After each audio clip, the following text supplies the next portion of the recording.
by direct evidence or by circumstantial evidence or both. A fact is established by direct evidence when proved by documentary evidence or by witnesses who saw the act done or heard the words spoken. A fact is established by circumstantial evidence when it may be fairly and reasonably inferred from other facts proved. 12. You are the sole judges of the credibility or believability of each witness and the weight to be given to his or her testimony.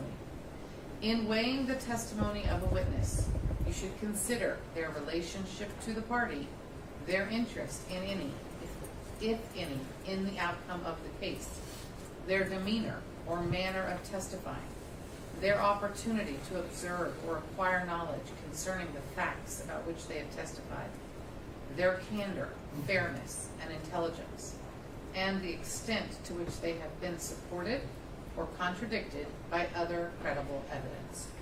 You may, in short, accept or reject the testimony of any witness in whole or in part. As I have said before, if you do not follow these instructions, you will be guilty of juror misconduct, and I might have to order a new trial and start this process over again. This would waste your time and the party's money, and it would require the taxpayers of this county to pay for another trial. If a juror breaks any of these rules, tell that person to stop and report it to me immediately. Cause of action number 1, defamation committed against Neil Peslin. You are instructed that defendants Alex Jones and Free Speech Systems, LLC committed defamation against Neil Peslin. You are further instructed that defendants Alex Jones and Free Speech Systems, LLC published statements that were false and defamatory concerning Neil Peslin on June 26, 2017 and July 20th, 2017. Publish means intentionally or negligently to communicate the matter to a person other than Neil Peslin who is capable of understanding its meaning. False means that a statement is not literally true or not substantially true. A statement is not substantially true if in the mind of the average person, the gist of the statement is more damaging to the person affected by it than a literally true statement would have been. Defamatory means an ordinary person would interpret the statement in a way that tends to injure a living person's reputation and thereby expose the person to public hatred, contempt or ridicule, or financial injury, or to impeach the person's honesty, integrity, virtue, or reputation.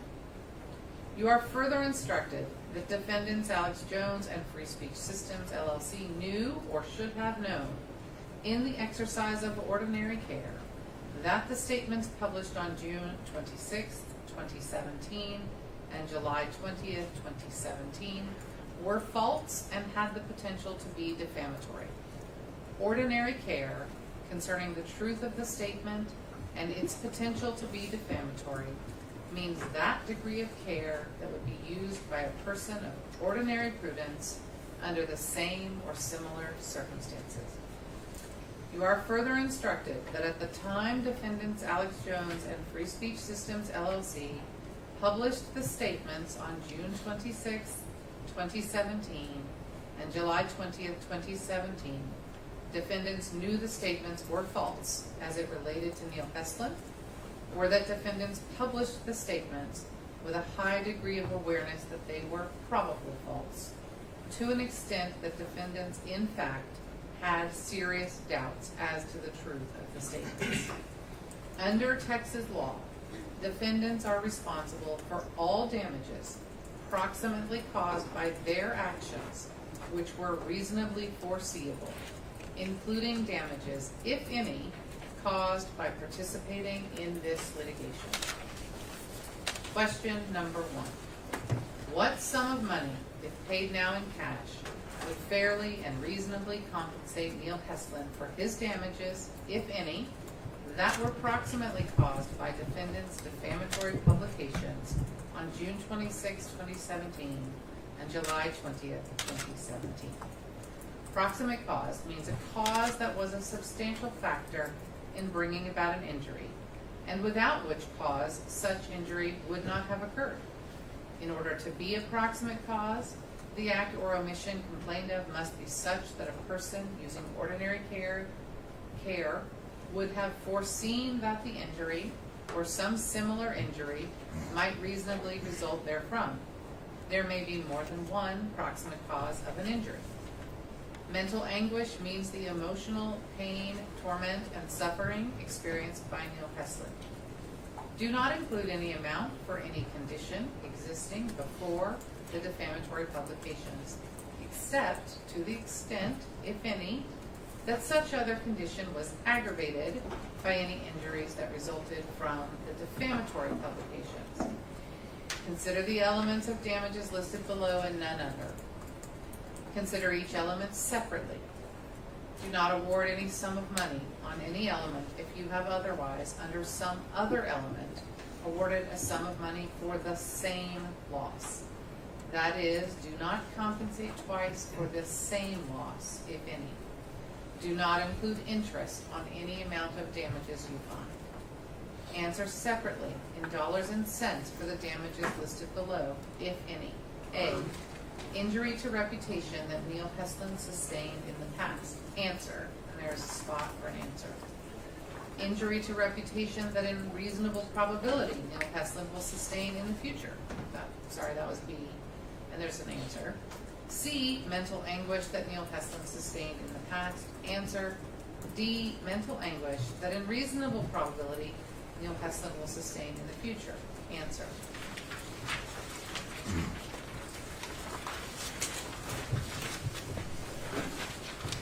Cause of action number 2, intentional infliction of emotional distress committed against Neil Heslin and Scarlett Lewis.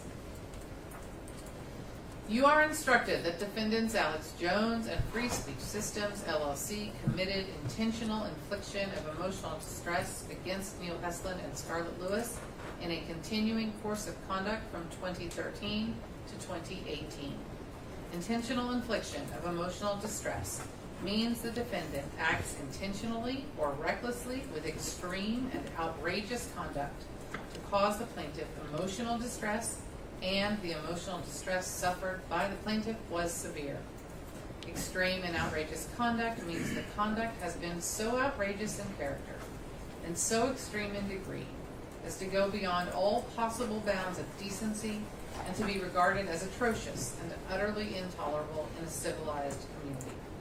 Under Texas law, defendants are responsible for all damages proximately caused by their actions which were reasonably foreseeable, including damages, if any, caused by participating in this litigation. Question number 2. What sum of money, if paid now in cash, would fairly and reasonably compensate Neil Heslin for his damages, if any, that were approximately caused by defendant's intentional infliction of emotional distress from 2013 to 2018? Proximate cause means a cause that was a substantial factor in bringing about an injury, and without which cause such injury would not have occurred. In order to be a proximate cause, the act or omission complained of must be such that a person using ordinary care would have foreseen that the injury or some similar injury might reasonably result therefrom. There may be more than one proximate cause of an injury. Mental anguish means the emotional pain, torment, and suffering experienced by Neil Heslin. Do not include any amount for any condition existing before the extreme and outrageous conduct, except to the extent, if any, that such other condition was aggravated by any injuries that resulted from the extreme and outrageous conduct. Consider the elements of damages listed below and none other. Consider each element separately. Do not award any sum of money on any element if you have otherwise, under some other element, awarded a sum of money for the same loss. That is, do not compensate twice for the same loss, if any. Do not include interest on any amount of damages you find. Answer separately and in dollars and cents for each person for the damages listed below, if any. A, mental anguish that Neil Heslin sustained in the past, and then answer, and there's a line. B, mental anguish that in reasonable probability Neil Heston will sustain in the future. And there's an answer. Question number 3. What sum of money, if paid now in cash, would fairly and reasonably compensate Scarlett Lewis for her damages, if any, were approximately caused by defendant's intentional infliction of emotional distress from 2013 to 2018? Proximate cause means a cause that was a substantial factor in bringing about an injury, and without which cause such injury would not have occurred. In order to be a proximate cause, the act or omission complained of must be such that a person using ordinary care would have foreseen that the injury, or some similar injury, might reasonably result therefrom. There may be more than one proximate cause of an injury. Mental anguish means the emotional pain, torment, and suffering experienced by Scarlett Lewis. Do not include any amount for any condition existing before the extreme and outrageous conduct, except to the extent, if any, that such other condition was aggravated by any injuries that resulted from the extreme and outrageous conduct. Consider the elements of damages listed below and none other. Consider each element separately. Do not award any sum of money on any element if you have otherwise, under some other element, awarded a sum of money for the same loss. That is, do not compensate twice for the same loss, if any. Do not include interest on any amount of damages you find. Answer separately in dollars and cents for each person for the damages listed below, if any. A, mental anguish that Scarlett Lewis sustained in the past. Answer. B, mental anguish that in reasonable probability Scarlett Lewis will sustain in the future. Answer. Presiding juror. When you go into the jury room to answer the questions, the first thing you will need to do is choose a presiding juror. The presiding juror has these duties. A, have the complete charge read aloud if it will be helpful to your deliberations. B, preside over your deliberations, meaning manage the discussions and see that you follow these instructions.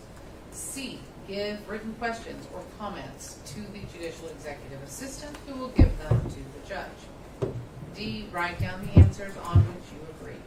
E, get the signatures for a verdict certificate. And F, notify the judicial executive assistant that you have reached a verdict. Do you understand the duties of the presiding juror? That's a question for my jury. Yes. Everyone has nodded or said yes. If you do not, please tell me. Instructions for signing the verdict certificate. 1, unless otherwise instructed, you may answer the questions on a vote of 10 jurors. The same 10 jurors must agree on every answer in the charge.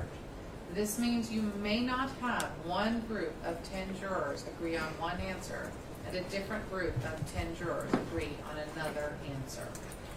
2, if 10 jurors agree on every answer, those 10 jurors sign the verdict. If 11 jurors agree on every answer, those 11 jurors sign the verdict. If all 12 of you agree on every answer, you are unanimous, and only the presiding juror signs the verdict. 3, all jurors should deliberate on every question. You may end up with all 12 of you agreeing on some answers, while only 10 or 11 of you agree on other answers. But when you sign the verdict, only those 10 who agree on every answer will sign the verdict. And then you'll see the original copy has my signature. Verdict certificate, check 1. Our verdict is unanimous. All 12 of us have agreed to each and every answer. The presiding juror has signed the certificate for all 12 of us. And there's a line for the signature and the printed name of the presiding juror. Or, our verdict is not unanimous. 11 of us have agreed to each and every answer and have signed the certificate below. Or, our verdict is not unanimous. 10 of us have agreed to each and every answer and have signed the certificate below. And then you will see there are 11 lines for signatures and printed names.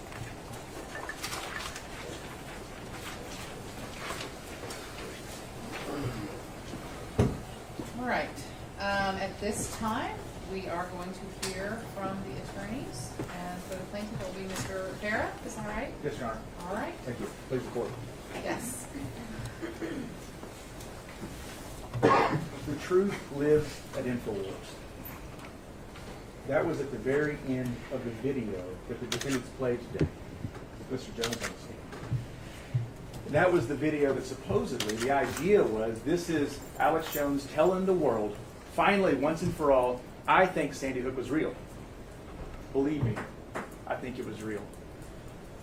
But what you notice when you're looking at that video is he goes to a screen and he points out FBI reports, no deaths at Sandy Hook. He goes down and he says, no EMS allowed in the building. He said the police ate lunch inside. Lie, lie, lie. None of that's true.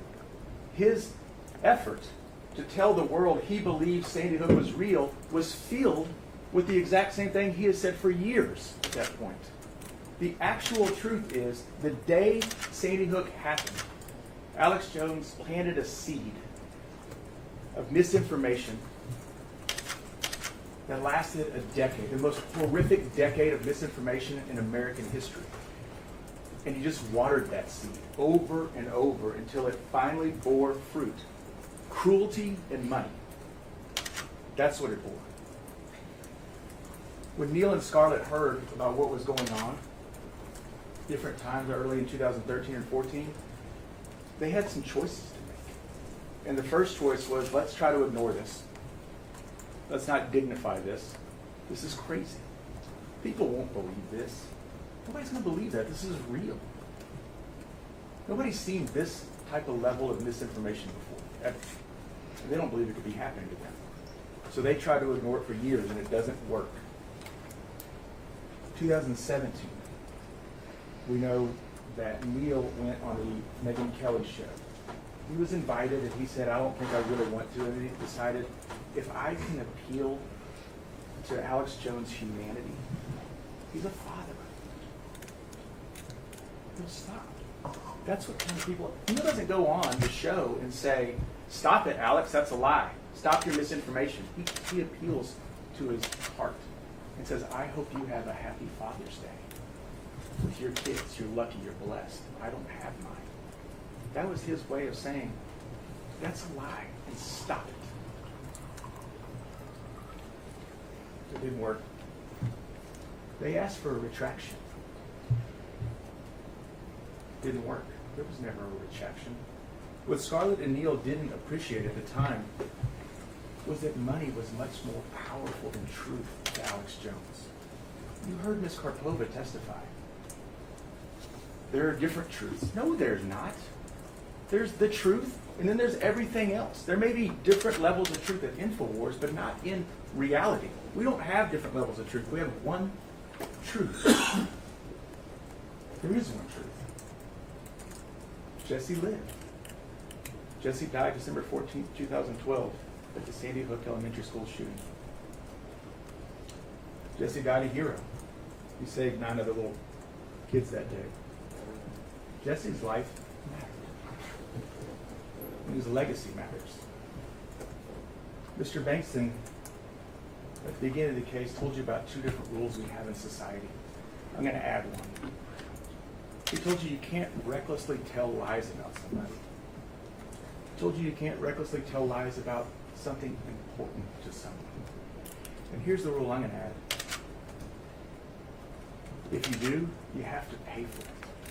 And that's what we're here to do, to make sure Alex Jones and his company pays for the reckless lies that they told about these folks. So why do we have these rules? Because speech is free, but you have to pay for your lies. That's what Mr. Bankston said in opening. You have to pay for the harm that they cause. If I go walk into a pottery barn and start smashing vases, nobody looks at me and says, well, just say you're sorry and go about your way. You have to pay for that loss. You have to be held accountable. Remember what Scarlett said just yesterday when she was talking about forgiveness. And she said, look, rape victims can forgive the assailant. But that doesn't mean that person isn't held accountable for what they did. They go to prison. This is obviously a civil case, but this is still your opportunity to hold Alex Jones accountable for the harm he did to Scarlett, for the harm he did to Neil. So if we follow the rules, this is how it works. This is from Fred Zip. And you follow the rules, you check your sources. You do something to make sure the information that you're about to tell the world is accurate. If you're making accusations about people, there has to be solid evidence that that is true. And here's the thing, if you're wrong in it, people are wrong. This isn't the first defamation case that's ever been brought in front of a jury, right? People get it wrong, and you make a retraction. You minimize the harm. You minimize the damage. You don't keep doing it year and year and year over and over and over again. That's chaos. We know the rules are broken. We know from, this is Ms. Paz, she testified via deposition. Ms. Karpova sat up on the stand and she was a corporate representative for free speech. Ms. Paz testified at deposition, she was also a corporate representative. And I know that may not mean a lot to you, but what it's saying is this is the company speaking because companies can't speak. So this is free speech systems speaking. And what did she say? I don't think this is the question. I don't think we need to split a lot of hairs about what was fake, what fake is or is not. And would you agree with me that the reason that we don't need to do that is because many, many times people on InfoWars, including Mr. Jones, has unequivocally said that Sandy Hook is completely false, totally synthetic, manufactured. You agree with that? She said, I agree. Those are direct quotes of Mr. Jones' opinions, yes. We know we broke the rules. We know it from the jury charge that was just read. You were instructed that there was defamation against Neil Heslin and that there was intentional infliction of emotional distress against both Neil and Scar. And in case you're wondering why defamation with Neil, it's because he was singled out by name. Rob Jacobson, you remember him? He was a reporter who left. He testified, I heard InfoWars making accusations based on extremely narrow cross-sections of information. Then I did my best to make the writers and the staff aware that what they were doing was speculation based on not enough information. It bothered me. That bothered me that I felt they had no concept of journalistic ethics. That's what he's telling the folks at InfoWars. And if you think for a second that he misremembered what he said, Adon Salazar confirmed it. He testified in deposition. He was asked, did Mr. Jacobson ever advise you of his concerns about relying on Mr. Haldig as a source for reporting that Sandy Hook was a scripted event? He says, Mr. Jacobson, I think, did raise concerns, but I didn't really regard them because Mr. Jacobson had some wild theories about a lot of things. So they ignored it. What did Mr. Salazar actually want to do? He wanted to make bumper stickers and T-shirts that said, Haldig was right.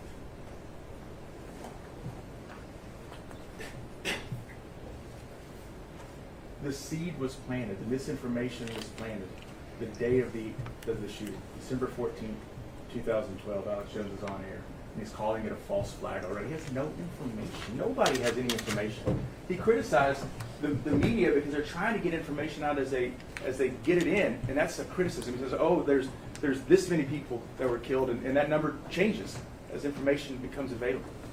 He says that's the conspiracy.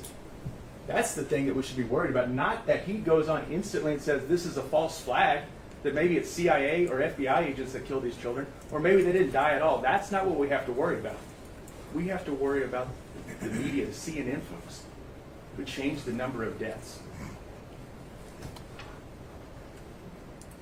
The videos are in evidence. I'm going to go through a few. I'm not going to actually play the videos. But I'm going to go through just some of the things he said.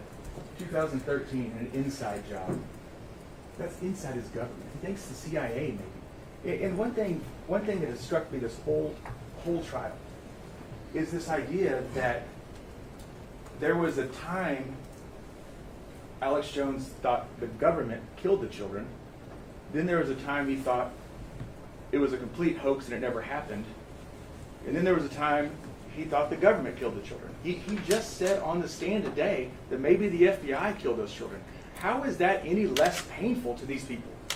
How is it any less painful to hear you're a crisis actor and this never happened, or You actually did have a child, but by the way, the government killed him for some political gain. That's not less painful to them. That's not an excuse. 2014, total hoax. Photos of kids still alive, they said died. 2015, synthetic, completely fake with actors. This is Exhibit 31. It's been talked about a lot. You'll be able to look at the dates and the titles. Most of the videos are in evidence also. But if we just start looking, I'm not going to show them all, just picking a few. 2012, this is the day of the accident. Connecticut school massacre looks like false flag, says witnesses. The next year early, why people think Sandy Hook is a hoax. A month later, children of Sandy Hook to perform at Super Bowl. A couple months later, crisis actors used at Sandy Hook, special report. Crisis actors used at Sandy Hook. This idea, as if it is a defense at all, that he didn't start believing that it was a complete hoax until 2014 or 15. In 2013, he says crisis actors used at Sandy Hook. 2014, revealed Sandy Hook truth exposed. Same year, bombshell, Sandy Hook massacre was a DHS illusion, says school safety expert. We all know who that school safety expert is. It's Wolfgang Halbig. September 2014, Sandy Hook deaths missing from FBI report. Because he looked at table 8, not table 9. May 2015, Sandy Hook, the lies keep growing. July 2015, government is manufacturing crisis. And that takes us to Owen Schroyer. His June 25th, 2017 telecast show, hit piece, Defamation.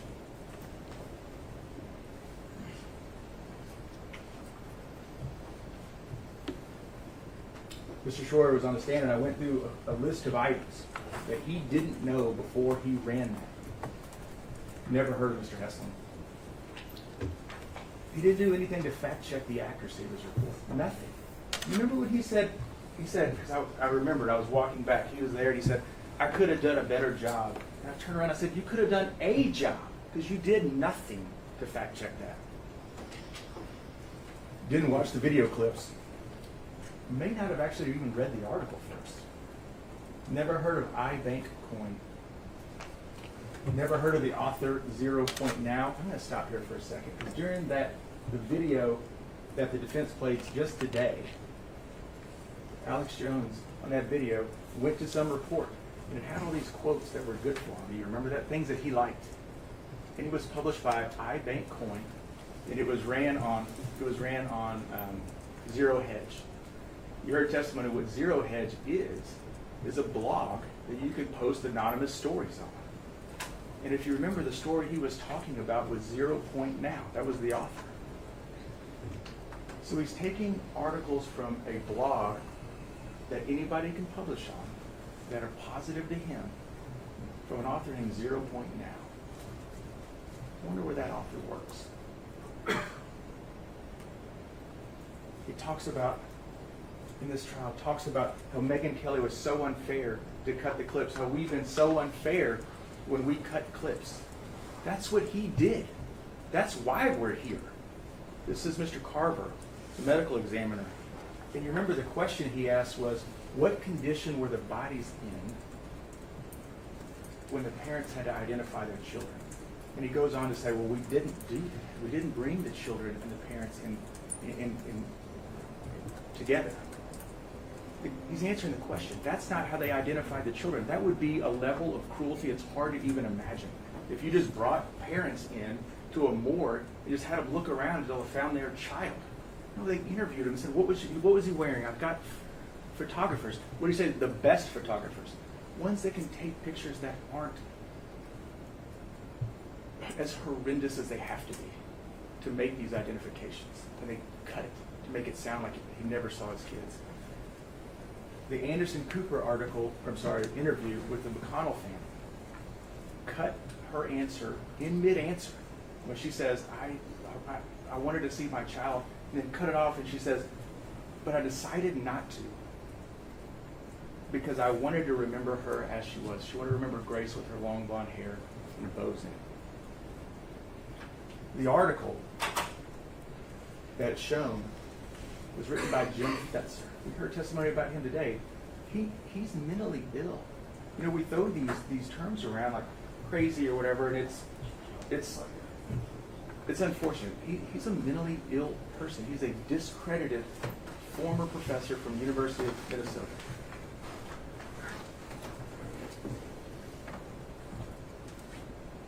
Ms. Paz testified about him. Said prior to this June 26, 2017,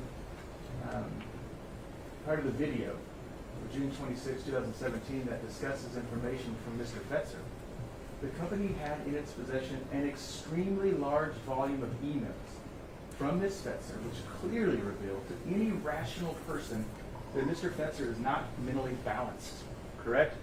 She says, are you asking whether they're in our possession or whether, yes, they're in our possession. They're on our email server. They knew before that he is not mentally well. That's why they never had him on the show. We have an email from Paul Watson. This is a year and a half before that article was aired, the story was aired. And he said, this Sandy Hook stuff is killing us. It's promoted by the most batshit crazy people like Rentz and Fetzer, who all hate us anyway. It makes us look bad. There is no doubt they knew he was crazy. So they took a man who they thought was mentally ill, wrote an article, published it by an anonymous author on a blog, and ran with it. And this idea that they're just republishing that, you saw the video multiple times. Ian Schroyer is not just republishing it. He says, that's not something you would forget, holding your dead child. And he kept calling it a claim. He claims this and he claims that, and he shows these other videos to try to prove it's wrong. And then he demands some sort of explanation from Mr. Heslin, like he owes Owen Schroyer anything in the world. Final statement on Sandy Hook. Mr. Jones again testified just today. This was my attempt. This was going to be my final statement. I didn't want anything to do with it anymore. I wanted out of it. I was getting beat up by it. I went out. I'm going to tell the world I believe Sandy Hook happened, and I believe these parents are real, and that Jesse lived. What does he say at the very end of that? I'm a parent, and my heart goes out to all parents that have lost children in these tragic events. And so, if children were lost in Sandy Hook, my heart goes out to each and every one of those parents and the people that say they're parents that I see on the news. The only problem is I've watched a lot of soap operas, and I've seen actors before. And I know when I'm watching a movie, I know when I'm watching something real. Let's look at Sandy Hook. I know when I'm watching a movie, and I know when I'm watching something real. Let's look into Sandy Hook. That was his way of conveying what he testified today, that it probably did happen. He couldn't even testify today. He said, this is my way of saying it probably happened. That's not saying it happened. That's saying it didn't happen. That's saying that they're actors. It's saying exactly what he said the years before it.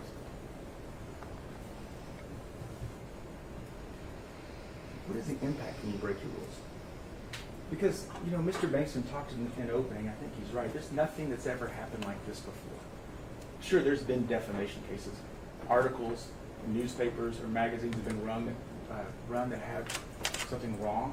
There has never been a continuous year after year campaign of defamation and intentional infliction of emotional distress on people. Ever.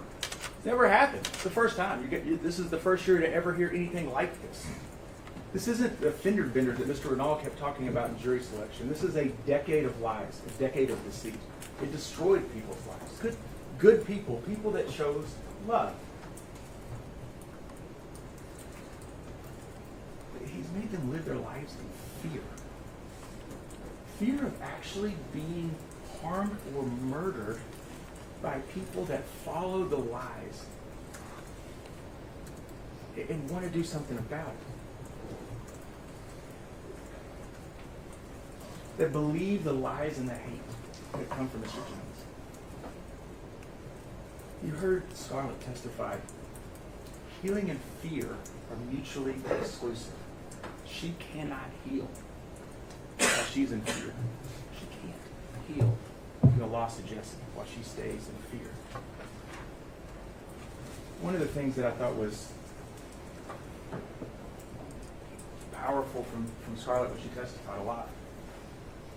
But she talked directly to Alex, and she said, Alex, every day in my life has been a little bit worse because you're here. Every day in her life, a little bit worse for what he's done. You heard from our expert, Becca Lewis, on misinformation, and she told you that misinformation spreads 6 times faster than truth. 6 times faster. So these lies are spreading across the country at an insane rate. People are taking action. They're confronting them all the time.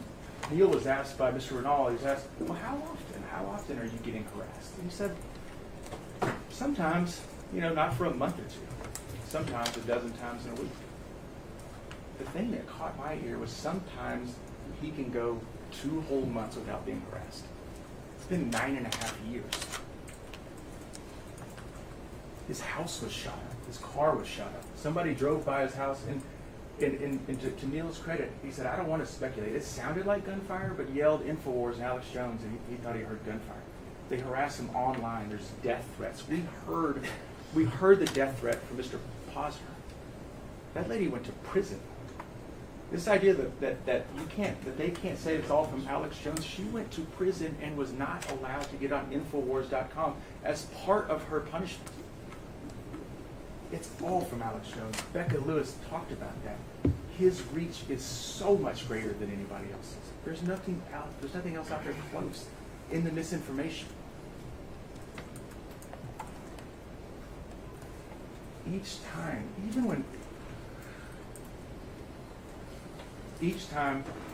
they're confronted, they just reset the healing. They have to live the worst day, week, or month, that first painful part of their life again after Jesse's death, every time. And some of it's innocent. You heard Neil talking about some of it's innocent. Right? It's a friend. Man, did you hear that new crazy theory that Jesse never died, or that Jesse was killed by a CIA agent? Did you hear about that? That's not malicious, but it affects them just the same. Sure, that doesn't scare them, but it resets that pain every single time. So they started devoting themselves to protecting Jesse's legacy. You heard Mr. Michael Crouch talk about, and we all know this, parents have to protect their kids. That's what we're here for. We protect our kids. Jesse's gone, they can't protect him. And there's some sense of guilt that they both clearly know. There's nothing they could have done. It's not their fault that Jesse was killed. But there's always a sense of guilt. So they are protecting his legacy in different ways. Neil is fighting the disinformation. He's here making sure we're going to fight. Scarlett has Choose Hope, Choose Love. It goes around the country trying to make sure these type of things don't ever happen again. What's hard for them is to know that the motive was money. It was money. If somebody makes a mistake, it may be hard, but it's easier to take. It affects you when you know someone is profiting off of your pain and off the pain, off the death of your child. Someone's making money off of that by spreading misinformation and spreading lies. That absolutely hurts. You heard Alex Jones talk about today, $70 million in revenue. He testified to that. He testified on direct in 2012. That was his goal, if you'll remember yesterday. He said, in 2012, I had a goal to get $70 million in revenue. He achieved it through lies, through misinformation, through riling up a base of conspiracy theorists that all want to go buy his prepper gear now, buy his food.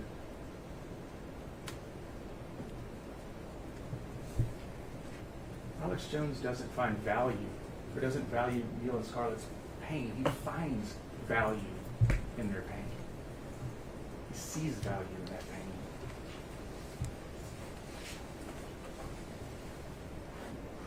There is a complete inability to take responsibility. It's just excuses. Today, there's no ability to take responsibility. Saying I'm sorry is not taking responsibility. It's not. Being forgiven by Scarlett isn't taking responsibility. I think she had the best possible analogy when she said, you can forgive the rapist, but he still has to be held accountable. I'm sorry's don't cut it. You cause damage, you cause harm, you have to pay for what you broke. And the thing I keep noticing is every I'm sorry has a comma but, right? It's never just I'm sorry for what I did. It's I'm sorry, but that Megyn Kelly, she went out and she got me. She entrapped me. Megyn Kelly's a reporter just like Alex Jones is. I'm sorry, but I'm not responsible. Well, Ms. Paz testified to this. Okay, but you did agree that InfoWars, its coverage did impact the grieving process. You just don't think they have any responsibility for it, right? What you say, that's correct. We hurt these folks. Our coverage hurt these folks. We're just not responsible. That's this whole trial has been one excuse after another. I'm going to go through the 9 that I sort of heard. You may have heard them a little bit different, but I think this covers the gist. We're going to go talk about each one. Return a verdict of $1. That is not taking responsibility. What did Ian Schroyer say when he was asked the question, if you had it to do over again, would you do anything different? He said, yeah, I wouldn't air the piece at all. It has really negatively affected, not these folks, my life and career. This lawsuit has affected Alex Jones' well-being. I heard a lot about that today. Other people were spreading the lies. Less than 0.5% of our coverage was about Sandy Hook. They should have called Alex Jones and worked through their pain with him. Believing Wolfgang Halbig's credentials was the worst decision InfoWars ever made. Neil and Scarlett are malingerers who lied to Dr. Lubit and Michael Crouch. And Jones said he's sorry. Let's talk about each one of those. Return a verdict of $1. This is the jury charge.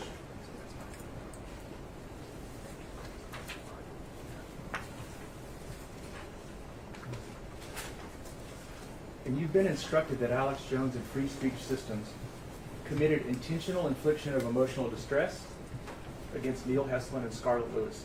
And in that definition of intentional infliction of emotional distress, just so when you get there you'll know, the emotional distress suffered by plaintiff was severe. You were instructed their emotional distress is severe. The conduct has gone beyond all possible bounds of decency and to be regarded as atrocious and utterly intolerable in a civilized community. Utterly intolerable for what we're doing in our community, our civilization. We can't do that. The idea of returning a verdict of $1 is offensive. Scarlett said every day he's made my life worse since shortly after Jesse died. Schroyer says,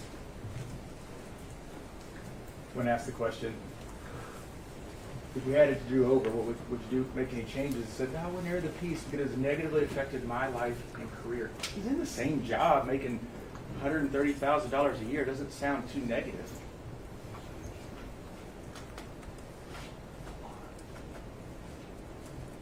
That is a level of inability to accept responsibility. It's hard to grasp. And there was a question, I want to address it. One of the questions was whether or not Alex Jones would take responsibility for the folks that work for him. And he said, graciously, he said, yes, I absolutely would. I do want to make sure that if we look at the jury charge, though, for cause of action number 1, it says, you were instructed that defendants Alex Jones and Free Speech Systems, LLC, committed defamation against Neil Heslin. It goes on to say you were further instructed that defendants Alex Jones and Free Speech Systems, LLC, published statements that were false. and defamatory concerning Neil Heslin on June 26, 2017 and July 20th, 2017. Point being, the court has already instructed you, Free Speech Systems and Alex Jones are responsible for Owen Schroyer's defamation. There's 2 dates also, because Alex Jones republished that on July 20th, 2017.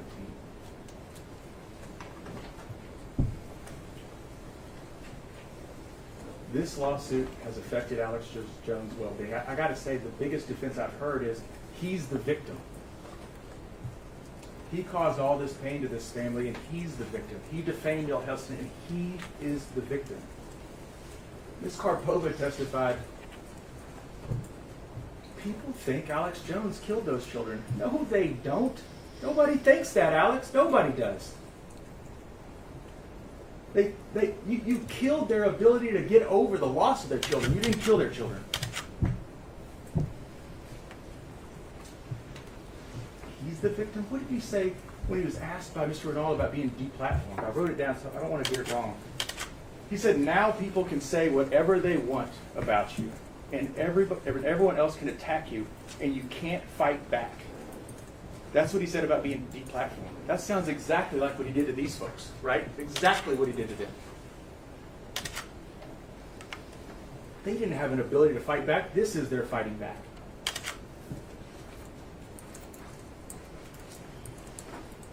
They told you, Alex Jones wasn't the only one spreading these lies. There's other people. What did Detective Jewis say? Remember, he talked about how he's still the lead detective because their role really became support the families at all costs. There was a trooper assigned to every family for a year. And he was asked, have you heard of these other people? He said, no, I've only heard of Alex Jones and Wolfgang Halbeck. That's the only 2. Owen Schroyer testified, saying, Alex Jones and Wolfgang Halbeck who was spreading this information. And what did Wolfgang Halbeck say? He said, without InfoWars, nobody would hear the truth. Wolfgang Halbeck had no ability to get his message out. His web of lies that he came up with, his 16 questions or whatever it was, the only way to get that out was through InfoWars and Alex Jones. He didn't have a TV show or radio broadcast or a website with any real traffic on it at all. Nothing. It's all through Alex Jones and InfoWars.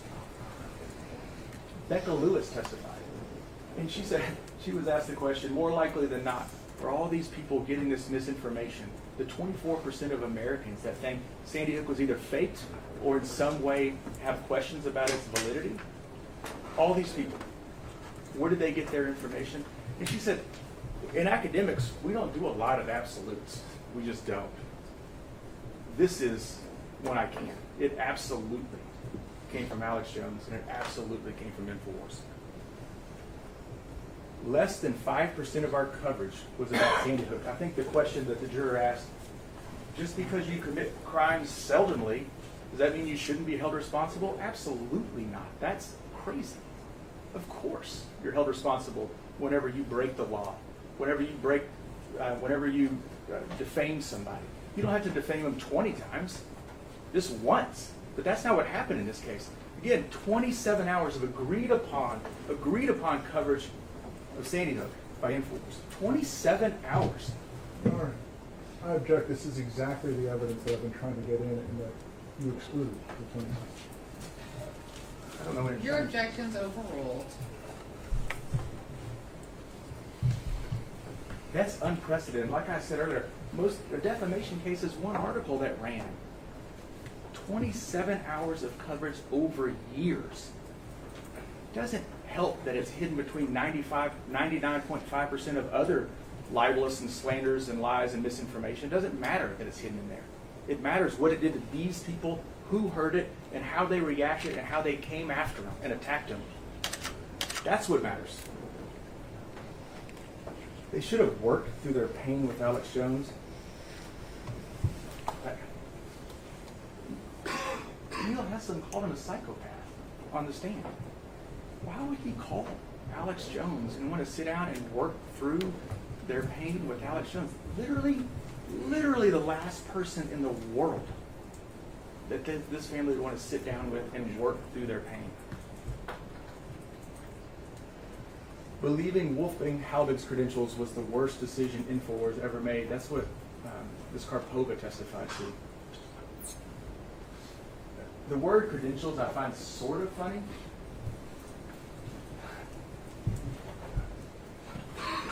I don't know how you have credentials that allow you to say children were kidnapped by a satanic cult and put on the Super Bowl stage to sing to us and then taken off. There's no credentials for that. We don't have like a apprenticeship program for that. But they knew. The thing is, they knew that he was not mentally well. Ms. Paz testifies to it. But you can agree that there are plenty of emails he sent in 2014 that the company did in fact read and thanked him for. She says yes. That are crazy.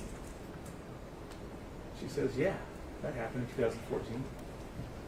Adam Salazar says the same. Well, actually, what Adam Salazar, remember, he put a lot of articles up with Wolfgang. And he said, beyond listening to the interview and visiting the website you described, you did nothing. Further check Mr. Halbig's credentials and credibility, correct? He says, yeah, that's correct. This is Exhibit 51. It was in a deposition with Mr. Salazar, and it's an email exchange. I'm not going to go through it all. From 2014, in March. And it goes through all these reasons that Wolfgang is not credible. This idea that he was an expert in Columbine, not true. This idea that he's some sort of foremost school safety expert, not true. He just made all that up and people believed him. Nobody fact-checked any of that. This is the picture, the Super Bowl picture, where the kids at Sandy Hook in February of 2013 went and sang at the Super Bowl. She says, this is Jesse Lewis' fake name. He sends that to Infowars, March 2015. And Nico at Infowars responds, got the Super Bowl pick, thank you for sending. This should have been a pretty good sign. We really shouldn't have him on the show. I don't think he's quite right. I don't think he's mentally stable. We should stop basing our weird conspiracy theory that Sandy Hook didn't happen from this guy, because he's really the source. He's the number one guy.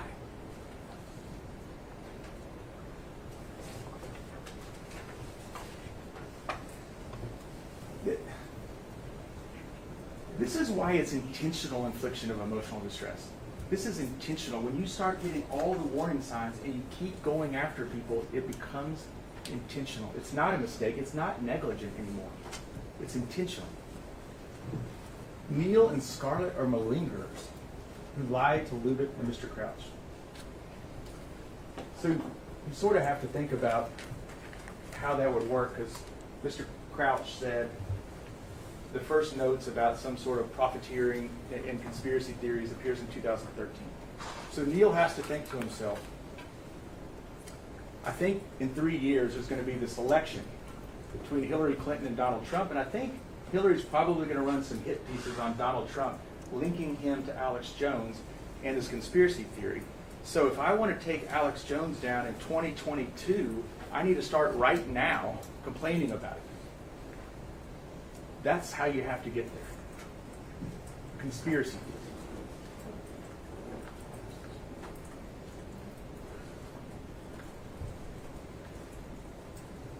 He said he's sorry. Jones said he's sorry.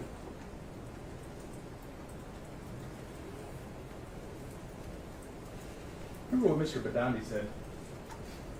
He said, just Operation Cover Your Ass. I mean, like if you're going to report something, make sure you got documented facts so we don't get sued. That was a big thing, you know what I mean? He said, and that was the term that they actually used, Operation Cover Your Ass? He said, yeah, it was Rob Dew's term.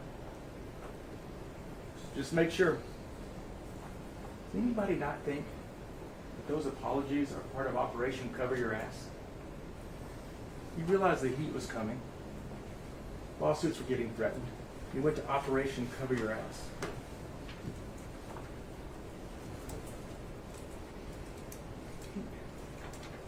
He just testified today that maybe the FBI killed those kids too. He was about halfway out when Mr. Banks interjected and said, what are we talking about anymore? And he says he's learned. He said he learned his lesson. I think Mr. Schroyer said, "Well, I think we've really learned our lesson." What did Mr. Bankson ask? Every single mass death, mass event since then, staged hoax, staged hoax, staged hoax. It's not learning your lesson. It's doing the same thing over and over and over again. So what is your role? A couple things before we get to the actual role. You remember Christopher Daniels, he was asked, do you believe that calling somebody a crisis actor would be a horrible claim, right? He said, if it's false. Question, so falsely saying that someone is a crisis actor would be a horrible claim. He says, well, it depends on the context. I mean, you don't want to be called something that you're not, you know? Adon Salazar, did it occur to you how families who have lost loved ones at Sandy Hook would react to an allegation that, in fact, their children were murdered in an event that was scripted and planned over 2.5 years? Did that occur to you? No, I didn't think about that. So what is your role? We see things on the news all the time. We say, man, somebody should do something about that. That's not right. We should do something about that. That's your role. You get to do something about that. Right now, right today. Do something about the harm that was caused to these folks. And object to this punitive damages argument in this phase. Overruled. Your job is to determine the right amount. What is just and fair compensation for the harm that was caused to Neil and to Scarlett? And if you remember back in jury selection, there was a question that was asked, is there anybody here that just cannot give over $100 million regardless of what the evidence showed? And a bunch of people raised their hands and they were talked to. None of those people were on the jury. And there was a question, is there anybody here that can't give mental anguish damages? And a bunch of people raised their hand. Nobody here is on that jury, is on this jury. This jury is comprised of people that are willing and capable to give a large verdict if the evidence shows it. And the evidence absolutely shows it in this case. So what does it cost Alex Jones and his company to steal the last memory Neil Heslin had of Jesse? To steal it from him in the pursuit of selling more products. What does it cost Alex Jones and his company to spread lies and rile up a base and spread lies so vile that people actually came and accosted him and harassed him and sent them death threats and sent death threats to other people, shoot at his house? What does it cost to do that, all in the goal of selling more pills? What does it cost to destroy reputations, not just in Sandy Hook or Newtown, not just Connecticut, not even just the United States, the entire world, to destroy people's reputations in the entire world, all in the pursuit of selling more prepper gear? What does it cost when a mom can't even turn on her air conditioning at night in the summer for fear that she'll miss the sound of an intruder coming in, just to sell more gear, to make more money, to hit that $70 million revenue goal in 2012? What is it going to take to make sure Alex Jones and his companies pay for what they broke?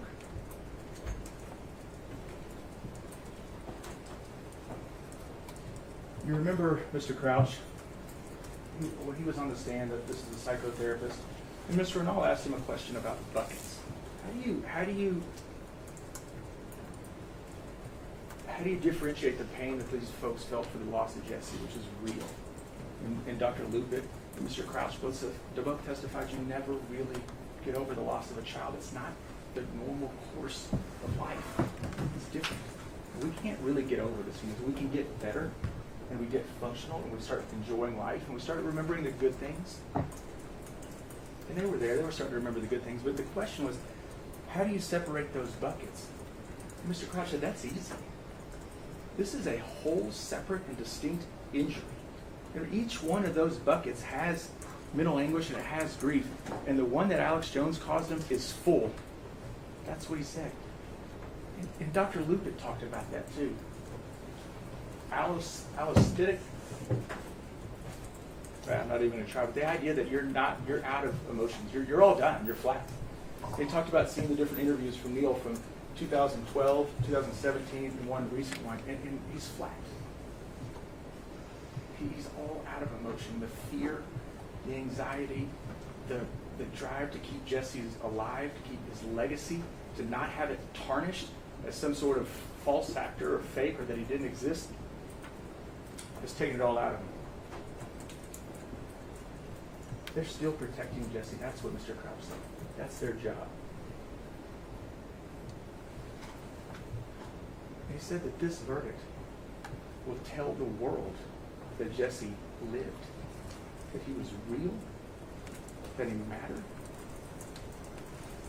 and that the lies are just that, they're lies. So what does it take to fix what he broke? That number, 24%. That's 75 million adult Americans believe that Sandy Hook was staged, faked, or at least have some doubt as to whether or not it's real. $1 a person that believes that lie. I said 75, 150 million, I'm sorry. 150 million Americans. $1 a person for everybody who believes that lie is the fair, it's the reasonable, it's the just amount. The weight of that many people. Every time, it doesn't matter where they go. They want to go on vacation to Miami or wherever they may be. 1 out of 4 people walk by, they don't know if they think that person is somebody who thinks Sandy Hook was hoaxed, was a complete hoax. And of those, they don't know, are any of them going to recognize them? And of those, are any of them dangerous? That's not a way to live your life. That's why they retreated. They don't have friends. They don't go do things anymore.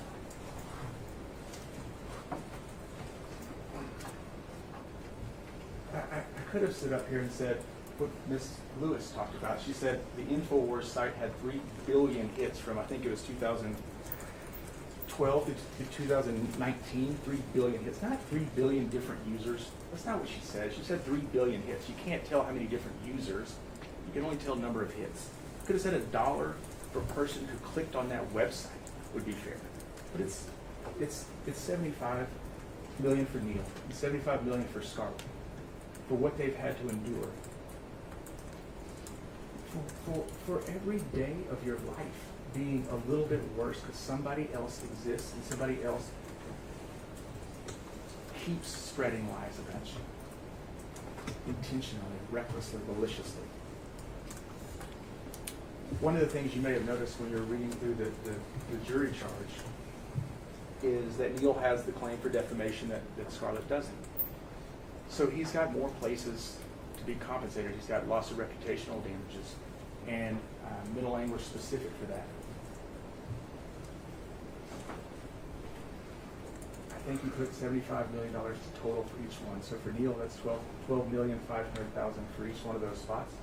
Scarlett only has 2 lines, so hers is $37,500,000. The impact of what they've done has lasted and continues to last. It's 9.5 years, and it's going to keep going. It's not stopping. Even if Alex Jones stops talking about it right now, it's out there. Those people are still going to harass them. That damage is done. It has taken years to get to this point, to get in front of you, for Neil to be able to tell his story and Scarlett to be able to tell her story. Years of fight. When you go back there, I implore you, it's a hard process. Stick with it. Don't compromise. The truth matters. It's too important. Don't compromise the truth. Neil told you on the stand that Alex started this fight, that he intends to end it. Your verdict ends that fight. End this nightmare for them. Thank you, Mr. Farrar. I think we should take a short break, and then we'll come back. So let's take a 15-minute break. So let's come back at 3:10. You're still not released to have any conversation yet. You can go ahead and head on. All rise.